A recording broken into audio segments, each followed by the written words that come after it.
बोली गायत्री माता की जय, परम पूज्य गुरुदेव की जय, वंदन माता जी की जय। समस्ते मो सहित गायत्री महामंत्र उच्चारण करिवा। ओम भूर भुवः स्वः तत्सवितुर्वरेण्यं भर्गो देवस्य धीमहि धियो यो नः प्रचोदयात्। परम पूज्य गुरुदेव वंदन माता जी, आदिशक्ति वेद माता देव माता गायत्री माता चरण कमल ये अधर्म अकंचन विनम्र प्रणाम, भक्ति पुष्प प्रणाम। आज ये लॉकडाउन द्वितीय पर्यायर श्रीराम ज्ञान मंदिर बालिया तार यूट्यूब चैनल रे आपण मानकु जति संभव विचार विमर्श करी ए वर्ष नुआ पदक्षेप नुआ ढांचा रे मोर प्रिय शिष्य अति निजर स्नेहर ज्ञान जोगु आमे आपण पाखरे आज विशाल योजना पहुंचबार प्रयास करिबार अदम्य साहस जुटेइछु। परम पूज्य गुरुदेव वंदन माता जी से ज्ञान को तार अशेष कृपा विभूति कृपा वर्षण करंतु। श्रीराम ज्ञान मंदिर दशम छात्र छात्री माने घरे रहिले मध्य श्रीराम ज्ञान मंदिर आज एक प्रशंसनीय पदक्षेप हाथ को नहीं, जहा बल आज आम आज मध्यांतर समय रे इतिहास पृष्ठा को नोटेबा, इतिहास प्रथम अध्याय को पढ़िया को जाऊे। सर्वप्रथमे पुनः मु कहूँ सरकार ओडिशा सरकार ए वर्ष जो इतिहास भूगोल विषय को बदलवा को चेष्टा कर किंचित मात्र किछि विषय धारी किछि छवि परिवर्तन करा जायछि, बाकी 90% विषय वस्तु जहाँ सेया रही। आसंतु सर्वप्रथमे पढ़िवा प्रथम अध्याय ए वर्षर दशम श्रेणी परीक्षा देवा छात्र छात्री मान उत्तिष्ठ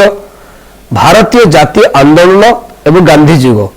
भारतीय जातीय आंदोलन रूपरेख को जातीय आंदोलन में जो जुगांतकार विप्लव माने धरती अवतरण करचंती सेतबेलर गांधी तो बहुत पूर्व आसते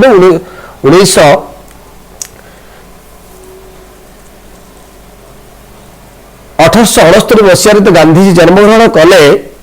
पोरबंदर गुजरात निकट में अक्टोबर 2 तारिख में। सेतबेलर गांधी युग एवं वर्तमान गांधी भितर बहुत तारतम्य रही। इतिहास पृष्ठा यदि नोटेबा पिला माने ध्यान नवा आम प्रथम बुझा इतिहास आम क्या कहवा। इतिहास ताकू कहवा अतीतर घटनावली को आम साधारणतः भाव इतिहास कही था। अतीतर घटनावली कौन जिते बड़ जंगल बुलूले उलग्न भाव में जंगल बुलूले मेसोपोटामिया सभ्यता, ग्रीस सभ्यता, मोहिंजोदड़ो सभ्यता, हरप्पा सभ्यता, सुवर्ण युग, ग्रीक युग, ब्रोंज युग आज बहु परिमार्जित होला परे मानव सभ्यता 4 युग 4 पीढ़ी दी आई। क्रोमान मानव, नेमथाल मानव, पेकिंग मानव, जाभा मानव एवं आधुनिक मानव परिवर्तन होइछि। बड़ जंगल एणुते बुलुतिला, पशुतिले जीवन बंचुतिला, गछ पर चढ़ी रहुतिला, काठ को घाट घसी निया बाहर करतिला, ना मांस जानिथिला, ना कंचा मांस जानिथिला, ना पोड़ा मांस जानिथिला, ना फसल जानिथिला। तेणु ये अतीतर घटना को यदि आम पुंखार आलोचना करवा जे इतिहास पृष्ठा को तुम तो नोटेले से अतीतर घटना गुड़ी को आम ही मन पकड़ा इतिहास पठन करा जाए ध्यान नवा। तेणु वर्तमान समय से नुहे आम जेहेतु दशम श्रेणी में पढ़ला आम महत्वपूर्ण होची विषय वस्तु पिला माने ध्यान नवा। इतिहास को पढ़ला बेले सब मन रखिता पिला माने इतिहास केबे भी घोषिवा ना पूरा नंबर भाव में स्थिर चित्त भाव में आट ग्लांस मेथड भाव में अर्थात कागज कलम पाखे रखि विषय को गप सदृश भाव में पढ़ा केबे भी इतिहास को घोषिवा ना पिला माने इतिहास को जिते घोषिवा कौन शब्द मन रहा जे भी भाव में आम छोट बड़ मन अच्छी आमको माँ जन्म देले आम तापर खाइलु पीलु प्रथम पढ़लु द्वितीय पढ़लु राम सागर साम सागर जो पर्यंत आम आज आईचे 10 वर्ष काल दशम पढ़िया पर्यंत पूरा पछू फेरी जाओ। प्रथम जो माँ को जन्म ग्रहण कल 21 जन्मदिन है पैंट पिंधिले सार्ट पिंधिले हाफ पैंट फुल पैंट मामू घर गले जिते घटना बनी मन रखी जो भाई भाव में इतिहास पढ़ला गप भाया मन रखा से भारतीय जिते आंदोलन करा भारत वर्ष 1600 मसीह ईस्ट इंडिया कंपनी भारत को आसिले विदेशी करने से जान भारत वर्ष एक आध्यात्मिक नगरी भारत एक स्वतंत्र जगह एटी साधारणतः भाव में कृषि श्रमिक लोकर जीविका अर्जन करती सामाजिक श्रेणीर आध्यात्मिक जीवन बंचुवा सरल जीविकार लोक मैंने तेणु से व्यवसाय करके आसिले देखिले भारतीय मान अति सरल जीविकार भाव में तो भारत मान को भारत मान लड़ाई कर दीर्घ 300 350 वर्ष आकलन कलापर जमी कहती गाँव में बुढ़ी माउसी पिंडाटे दिए पिंडाटे आसन दिए आसन खावा देला खाଇବା तो घरे रहा शेष बुढ़ी को मारिकी बुढ़ी घर द्वार कर आम रोचु जो परंपरा अच्छी इंग्रेज मानकर से बड़ी मनोवृत्ति भावना भारत वर्ष था जिते धन संपत्ति भारत लुठन कर आज पर्यटन पूर्ण करने बड़ा मुस्किल धन्य किंतु तथापि भारत जगत गुरु आख्या बनी कहीं ये विशाल हिमालय पहाड़ पर्वत अच्छी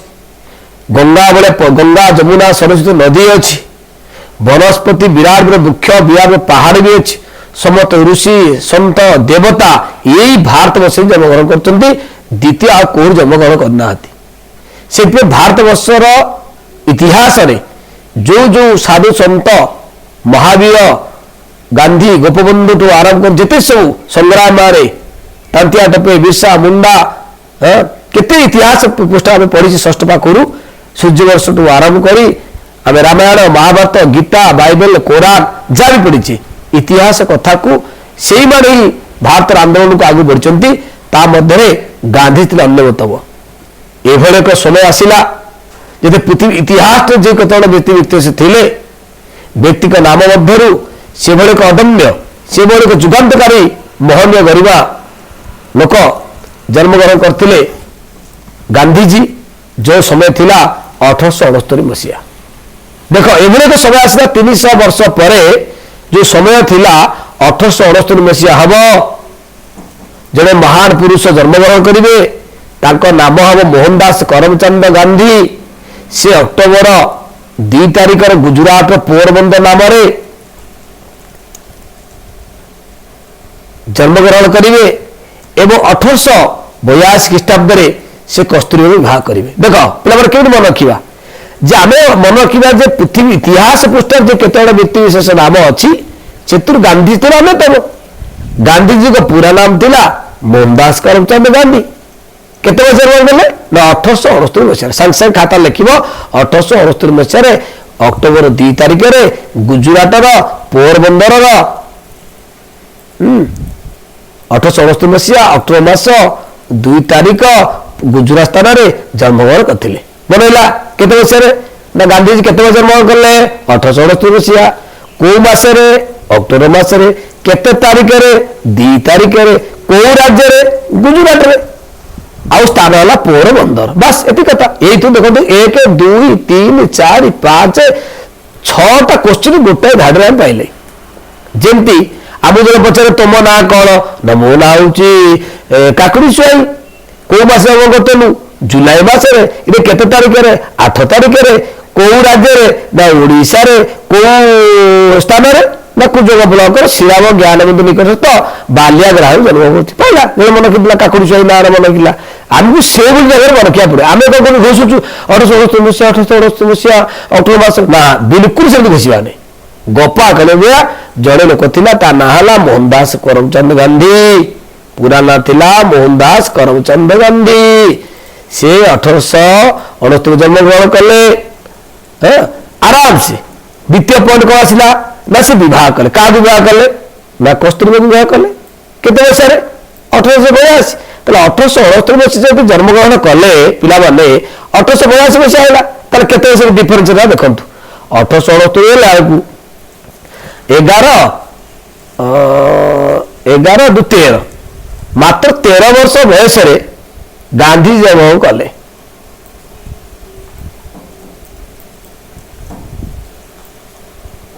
देख आम यहाँ हौनी देखा केते ना मात्र 13 वर्ष बयस से जन्मग्रहण कले ये खाली टिके कागज आम पे सब ठारीदेव पॉइंटिंग कला बेले मात्र गांधीजी 13 वर्ष बयस जन्मग्रहण कले सरी विवाह कले क्या विवाह कले ना कस्तूरबा पुणी पछू जा गांधीजी ना था मोहनदास करमचंद गांधी 1869 मसीहा अक्टोबर मास 2 तारिख गुजराटर पोरबंदर जन्म कले ठीक 13 वर्ष पर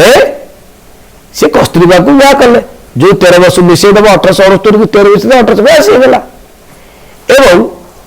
तापर गला ना 1888 अक्टोबर मासरे गांधीजी बारिस्टर इंग्लैंड यात्रा कले कौटी गले इंग्लैंड गले केते जन्म कले 1869 गांधी जन्म कले 1882 से कौन कले विवाह कले क्या ना कस्तूरबा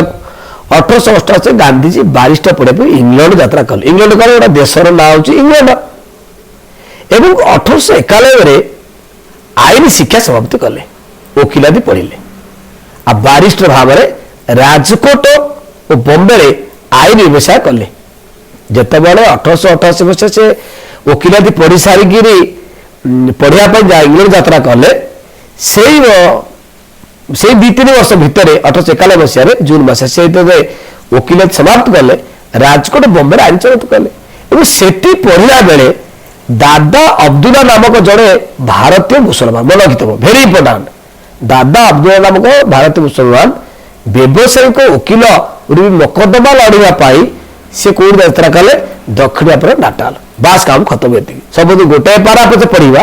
ताको नोटिंग भितर पढ़ा मुझे को जाऊँ पुणी 1868 मसीह मोहनदास करमचंद गांधी गुजरात राज्यर पोरबंदर निकट अक्टोबर मास 2 तारिख जन्मग्रहण कले ठीक 13 वर्ष पर 1882 मसीह कस्तूरबा को विवाह कले एवं कस्तूरबा को समस्त मनकिता पिला कौन करती सदारे बा बोली डाकती कस्तूरबा कौन करती ना बा बोली डाकती एवं तापर 1882 मात्र 6 वर्ष पर ठीक 6 वर्ष मनकित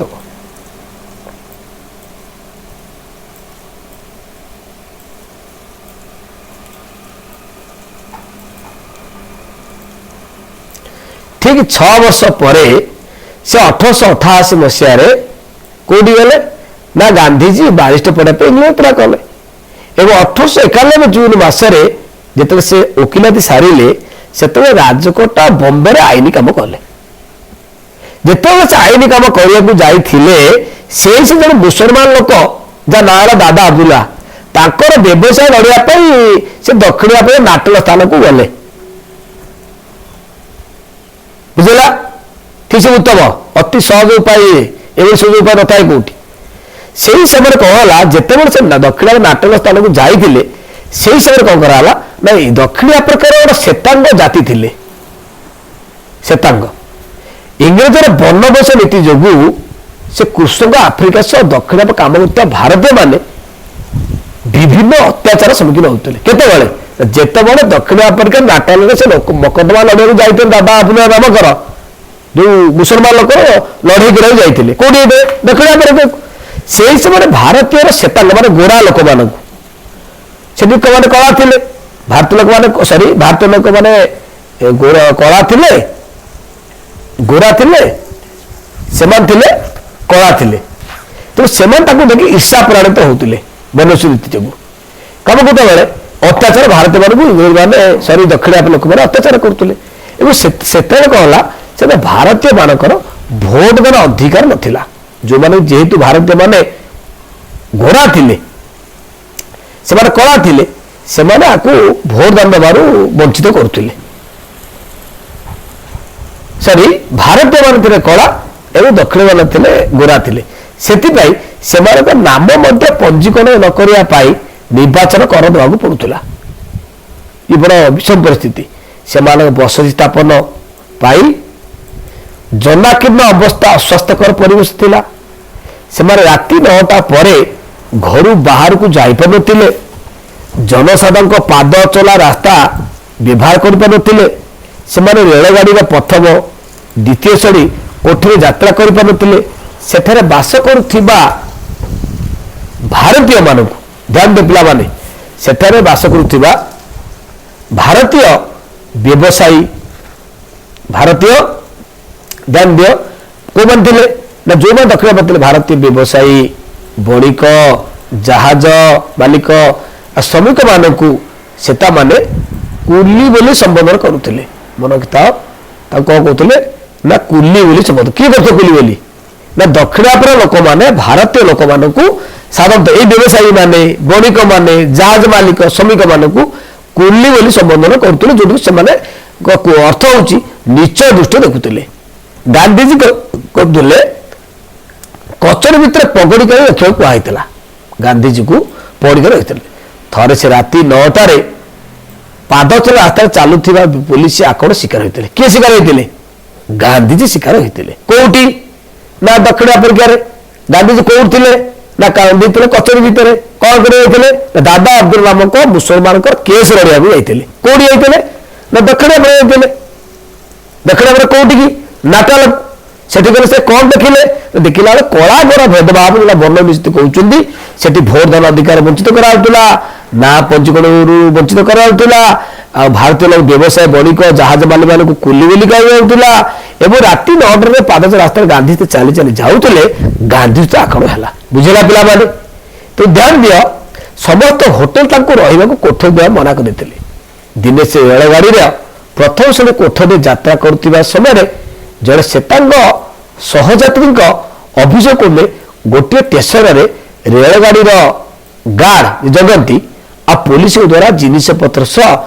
ଉକ୍ତ ରେଳ କୋଠରୀରୁ ଠେଲି ବାହାର କରି ଦିଆଯାଇଥିଲା ବାପା ଧ୍ୟାନ ଦିଅ ଏତେ ଥିଲା ଘୋଳା ହବ କିନ୍ତୁ ସେମାନଙ୍କ ବ୍ୟବହାରରେ ଗାନ୍ଧୀଜୀଙ୍କର ମନର ବିଦ୍ରୋହୀ ହୁଟଲା ଯୋଉଟା ଭାରତୀୟ ଆନ୍ଦୋଳନ ସୂତ୍ରପାତ ଏଇ ଜାଗା ଗାନ୍ଧୀଜୀ ଯୋଉ ଆନ୍ଦୋଳନ ଭାରତୀୟ ଇତିହାସ ଯୋଉ ପୃଷ୍ଠା ନଉଟା ଗାନ୍ଧୀଙ୍କ ଯୁଗ ବୋଲି ବାସ୍ତବ ଗାନ୍ଧୀଜୀଙ୍କ ଯୁଗ ଏଇ ଜାଗାରୁ ହିଁ ଆରମ୍ଭ ହେଇଥିଲା ଏରା କହୁଛନ୍ତି ଗାନ୍ଧୀଜୀଙ୍କର ମନ ଗାନ୍ଧୀଜୀଙ୍କର ମନ ବିଦ୍ରୋହୀ ଉଠିଥିଲା ସେଠାରେ ଭାରତ ମାନଙ୍କ ମଧ୍ୟରେ ରାଜନୈତିକ ସଚ ଜାଗର କରିବା ପାଇଁ ଗାନ୍ଧୀଜୀ 1894 ନାଟାଲ ଭାରତୀୟ ଜାତୀୟ ନାମକ ଏକ ରାଜନୈତିକ ଅନୁଷ୍ଠାନ ଗଠନ କଲେ ଆରମ୍ଭ ହେଲା ପ୍ରକ୍ରିୟା ଦେଶ ପାଇଁ ଲଢିବାର ଯୋଉ ପରାକାଷ୍ଠା ସମୟ ଏଇଠି ଆରମ୍ଭ ହେଲା କୋଉ ସମୟରେ ନା 1894 ନାମକ ରାଜନୀତି ଗଠନ ଆରମ୍ଭ କଲେ କିଏ ଗଠନ କଲେ ନା ଗାନ୍ଧୀଜୀ ଗଠନ କଲେ ଏବଂ ଅତ୍ୟାଚାର ସବୁ ଜନସାଧାରଣ ଅବଗତ କରିବା ପାଇଁ ଇଣ୍ଡିଆନ ଓପିନିୟନ ନାମକ ଏକ ସମ୍ବାଦ ପତ୍ରିକା ପ୍ରକାଶ ହେଲା ପ୍ରଥମେ ଏ ସମାଜର ମୁଖ୍ୟ ଉଦ୍ଦେଶ୍ୟ କଣ ରହିଲା ନା ଇଂରେଜ ମାନଙ୍କର ବିରୁଦ୍ଧରେ ସଂଗ୍ରାମ କରିବା ଯୋଉ ସଂଗ୍ରାମରେ ଗାନ୍ଧୀଜୀ ହିଁ ନେତୃତ୍ୱ ନେଇଥିଲେ ଗାନ୍ଧୀଜୀ କାହିଁକି ନେଲେ ଏଇଥିପାଇଁ ବିରାଟ ବର୍ଣ୍ଣସ ନୀତି ବିରୁଦ୍ଧରେ ଆନ୍ଦୋଳନ କରିବା ପାଇଁ ଯେ ଆମେ ଗୋଟେ ଦେଶର ଲୋକ ଆମ ଅତ୍ୟାଚାର କରାଯାଉଛି ସେଥିପାଇଁ ଏ ଆନ୍ଦୋଳନକୁ କରିବା ପାଇଁ ମନ ଭିତରେ ସତ୍ୟ ଅହିଂସା ଉପରେ ସତ୍ୟାଗ୍ରହ ପ୍ରବର୍ତ୍ତ କରାହେଲା ଯେ ବିନା ଅସ୍ତ୍ରଶସ୍ତ୍ର ଆମେ ଝଗଡା କରିବା ନାହିଁ କାହାକୁ ମାରିବା ନାହିଁ ଆମ ଯଦି ପଦେ କଲେ ଆମେ ପିଟି ପକେଇ ଯିବୁ ବାଲଜି ଜବଡ଼ା ଗାନ୍ଧୀଜୀକୁ ତାସ ଦେଇ ଗାନ୍ଧୀଜୀ କହିଲେ ସତ୍ୟ ଆଉ ଅହିଂସା ଆଧାରିତ କରିଥିଲା ଇଏ ଗଲା 1894 ବର୍ଷ ଘଟଣା କଥା ଧ୍ୟାନ ଦିଅ 1869 ମସିହା କତରୁ 1882 1882 ପରେ ଆସେ 1888 1894 ଏବଂ ତାପରେ ସେ 1906 ମସିହାରେ ଦକ୍ଷିଣ ଆଫ୍ରିକା ସରକାର ଆଇନ ପ୍ରୟୋଗ କରି ଭାରତୀୟଙ୍କୁ ନିଜର ଅଙ୍ଗୁଳି ଛାପ ଥିବା ପଞ୍ଜୀକୃତ ପ୍ରମାଣପତ୍ରକୁ କୋଉ ପଞ୍ଜୀକୃତ ନା ଅଙ୍ଗୁଳି ଛାପ ପଞ୍ଜୀକୃତକୁ ସବୁ ସମୟ ନିଜ ସହିତ ବହନ କରିବା ବାଧ୍ୟତାମୂଳକ କଲେ ତେବେ ଯୁଆଡେ ଯିବ ସେଇ ପ୍ରମାଣପତ୍ରକୁ ଦେଖେଇବ କୋଉ ପ୍ରମାଣପତ୍ର ନା ଅଙ୍ଗୁଳି ଛାପ ପ୍ରମାଣପତ୍ର ଗାନ୍ଧୀଜୀ ଉକ୍ତ ଆଇନ ବିରୁଦ୍ଧ ଆନ୍ଦୋଳନ କଲେ ଏ ଆଇନ ଯୋଉ କୋଉ ଆଇନ ଯୋଉ ବାଧ୍ୟତାମୂଳକ ଯୁଆଡେ ଯିବ ପଞ୍ଜୀକୃତ ନେଇକା ଯିବ ଆରେ ଗାନ୍ଧୀଜୀ କଣ କଲେ ଉକ୍ତ ଆଇନ ବିରୁଦ୍ଧ ଆନ୍ଦୋଳନ କଲେ এই আন্দোলনକୁ କୁହାଯାଏ ପ୍ରଥମ ସତ୍ୟାଗ୍ରହର ଅସ୍ତ୍ର ପ୍ରୟୋଗ କରାଗଲା କାହା ବିରୁଦ୍ଧରେ ନା ଇଂରେଜ ମାନଙ୍କ ବିରୁଦ୍ଧରେ କିଏ କଲେ ଗାନ୍ଧୀଜୀ କଲେ କାହିଁକି କଲେ ଆଜି ପର୍ଯ୍ୟନ୍ତ କେବେ 300 ବର୍ଷ କେବେ କଲେ ଟିପୁ ସୁଲତାନ ଆରମ୍ଭ କରି ବହୁତ କେତେ ଇତିହାସ ପୁସ୍ତକ ନୋଟଲା ଆମେ ପଢି ଯାଉ ସେ କଥା ଆଲୋଚନା କରି ଯାଉନି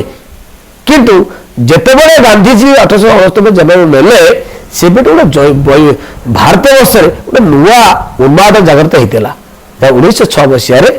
ସେପ୍ଟେମ୍ବର 11 ତାରିଖରେ ଜୋହାନବର୍ଗର एम्पायर थिएटर हॉल रे एक साधारण सभा रे उपस्थित रही जनसाधारण माने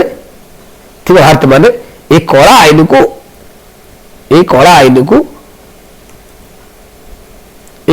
अमान्य करने को दृढ़ संकल्प नेले। सरकार अनेक आंदोलन को बंदी कले। गांधीजी को जोहारबाग कारागार में बंदी करागला। ये अहिंसा आंदोलन विरुद्ध में दमनमूलक नीति अधिक सब भारत को आईन मान प्रेरण कराला। गांधीजी सत्याग्रह नीति सफल है।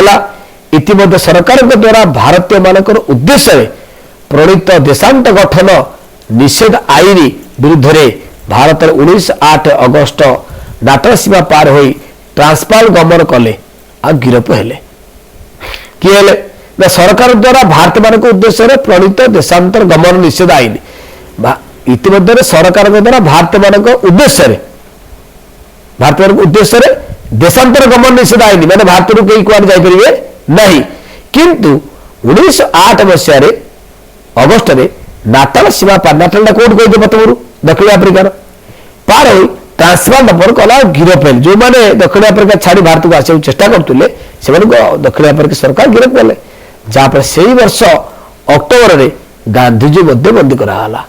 जहाँफल 1913 मसीहा मार्च मास 14 दक्षिण आफ्रिका उच्चतम न्यायालय निष्पत्ति क्रमे ख्रीस्टियान नीति अनुसार संपादित हो नथिबा पंजीकरण हो नथिबा भारतीय मानक विवाह स्वीकृति प्रत्याहार करागला। यार विरुद्ध संगठित आंदोलन दक्षिण आफ्रिका रे गांधीजी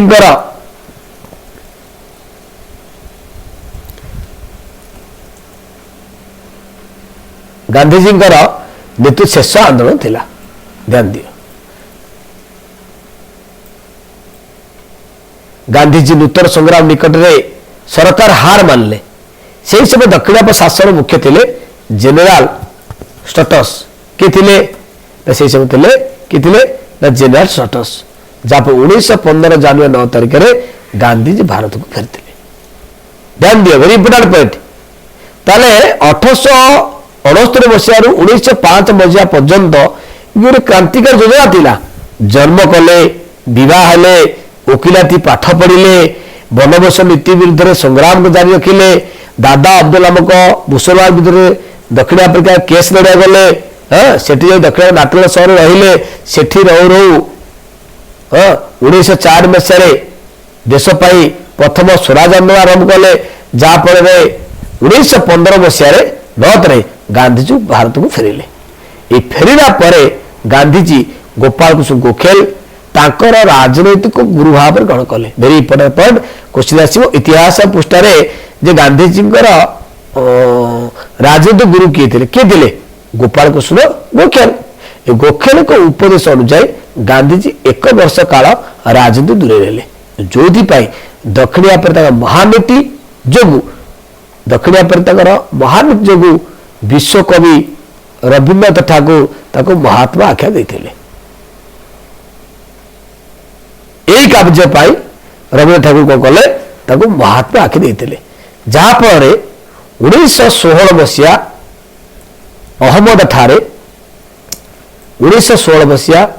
अहमदा ठारे साबरमती नदी कूल एक आश्रम प्रतिष्ठा करी देशवासी को सत्य अहिंसा निष्ठा निर्भीकता पथ प्रदर्शन कले। तेणु गांधीजी का मत थिला सत्याग्रह अर्थ भीरुता नुहे। सत्याग्रह अर्थ होची सत्य प्रति आग्रह एवं शांतिपूर्ण आंदोलन। ध्यान दियो पड़ो एक मार्क। जहाँ 1917 मसीहा इंग्रेज उपनिवेश भारत में नियुक्ति बंद न कले सरकार के विरुद्ध में सत्याग्रह आंदोलन हम जो आम जानले जे भारतर संगठित आंदोलन सफलता प्रसिद्ध आनिला। जे प्रथम सोपान 1917 मसीह जाने इंग्रेज माने उपनिवेश पिला ध्यान दियो उपनिवेश माने जो जगार बढ़ जबार कारकोर कर आम रहीगले उपनिवेश भाव श्रीराम ज्ञान मंदिर को आज पाठ पढ़ाई धीरे धीरे आम श्रीराम ज्ञान मंदिर पढ़ार हो उपनिवेश हस्टेल रही खाइले पीले बढ़िया परिवेश सीसी कैमेरा लगी श्रीराम कोचिंग पचर सुंदर परिवेश प्रति रविवार दिन प्रातः यज्ञ करा सबुदिन योग ध्यान प्राणायाम आ गुरुजी मान स्नेह श्रद्धा गुरुजी मान प्रीति प्रतिवर्ष विजय संपदा उत्सव प्रतिवर्ष बड़भोजी प्रति पिलाकर फेयरवेल बंधु मिलन आदि पुरातन पिला बंधु मिलन केते आनंद कथा तेणु से गोटे आत्मदास जे उपरदास रौ रौ भल लगे गाड़िया मैंने बहुत समय कहती जे सार से घर किसी भाई कहते आप कहीं कहते कि भल लगे तेणु जो मैंने बिजनेस व्यवसाय कर जो अंचल मानक भारत वर्षर से उपदेश गुड़ी भारतीय निजुक्ति को बंद कर न कले सरकार कौन कर गांधीजी कहले जे आम तुम विरुद्ध स्वरोतन करूँ क्या विरुद्ध दक्षिण आफ्रिका विरुद्ध जे आमको जब तुम से निजुक्ति न चाकरी न देवा कहीं से सबुठ महत्वपूर्ण कथा आसला से समय प्रथम आंदोलन है चंपारण आंदोलन ध्यान दियो प्रथम आंदोलन चंपारण आंदोलन जो चंपारण आंदोलन को आम कहते प्रथम आंदोलन था चंपारण आंदोलन यहाँ हूँ बिहार चंपारण जिलार चाषी मान जमीर 20 भागरू जमीर 20 भागरू 3 भाग अंचल जमीर मतलब भरीपड़ा 3 भाग जमीर 20 भाग 3 भाग अंचल मूलोत्पादन करने इंग्रेज वृक्षरोपण द्वारा बाध्यकर से निर्धारित विक्रय करने पड़ूला यही व्यवस्था कहले 3 काठिया व्यवस्था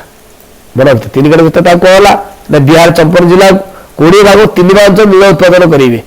बाकी 3 काठिया व्यवस्था कि करेंगे ना यही विरुद्ध में प्रतिवाद कर चाषी मान विभिन्न अत्याचार आ शोषण हेले चाषी मैंने कौन हेले ना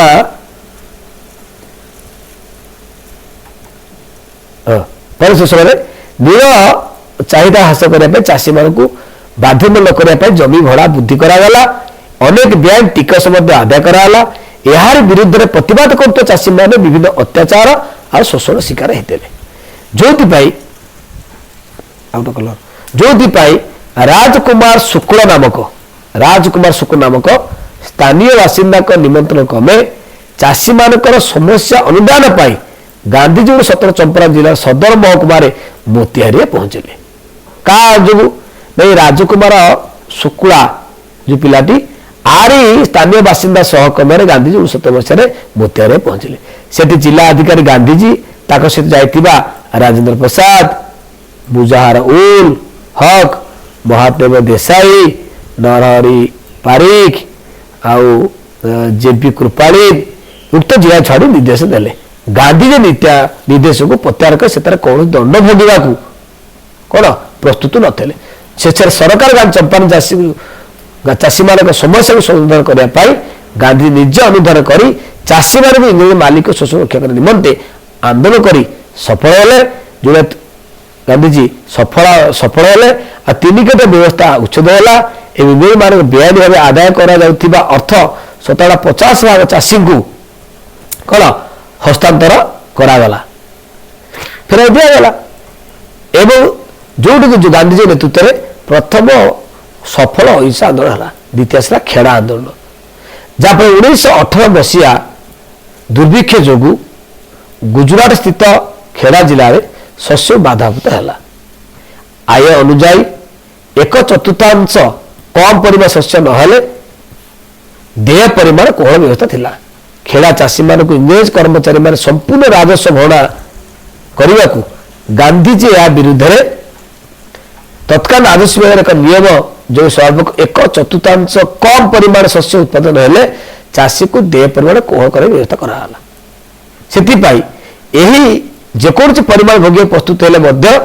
इंग्रेज सरकार बाध्य राजस्व आदाय निवृत्ति हेले जो आंदोलन सफलता यही आंदोलन सफलता पाई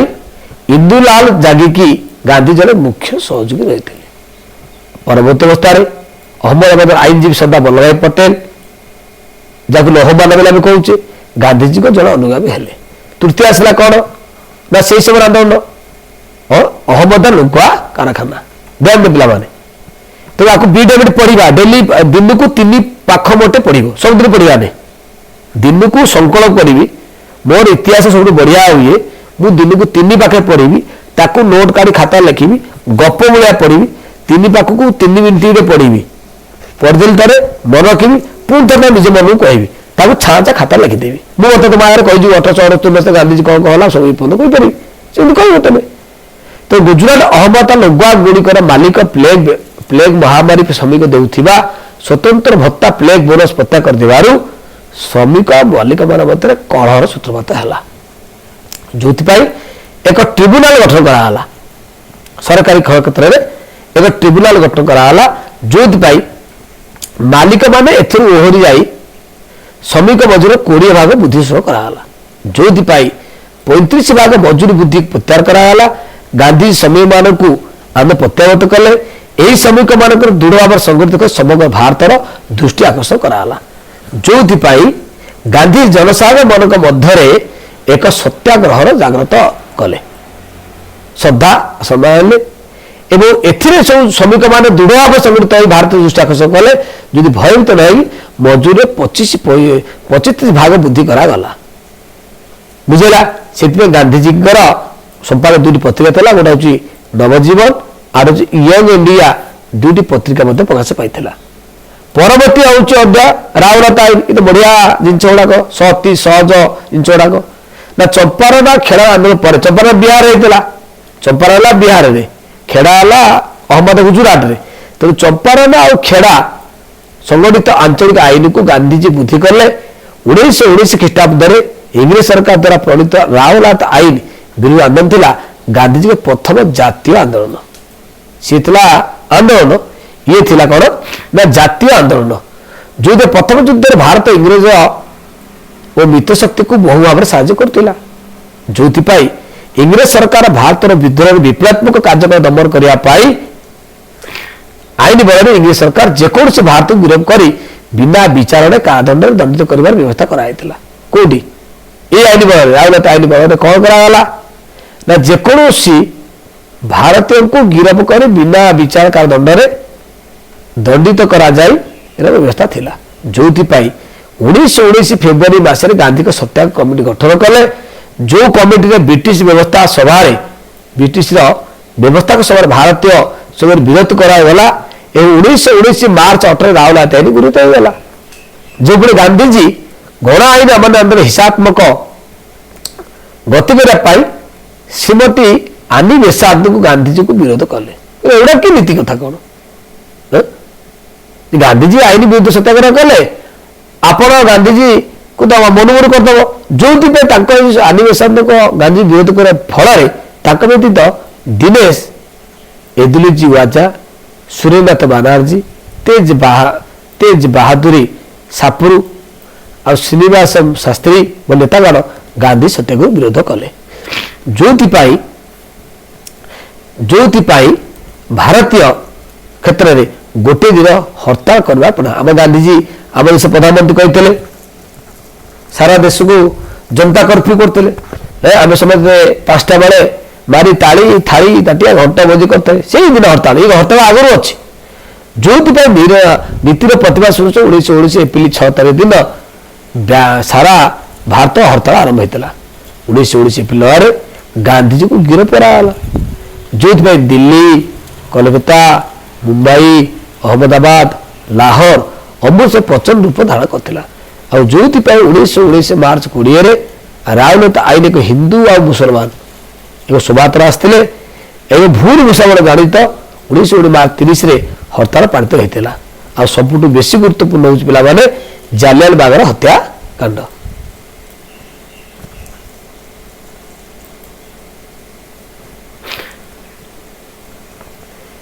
ତେଣୁ ଜାଲିଆନାବାଗ ହତ୍ୟାକାଣ୍ଡ ସବୁଠୁ ମହତ୍ୱପୂର୍ଣ୍ଣ ଘଟଣା, ସମଗ୍ର ଦେଶକୁ ସ୍ତବ୍ଧ କରିଥିଲା। ରାଉରକେଲା ଆଇନର ବିରୋଧ ଚାଲିଥିବା ସମୟରେ 1919 ଏପ୍ରିଲ 10 ତାରିଖରେ ଅମୃତସର ସହର ଠାରେ ଦୁଇ ସ୍ଥାନୀୟ ନେତା ଡକ୍ଟର ସତ୍ୟପାଲ, ଡକ୍ଟର ସଫିଉଦ୍ଦିନ କିଚନ ଗିରଫ ଫଳରେ ହିଂସାତ୍ମକ ରୂପ ଧାରଣ କରିଥିଲା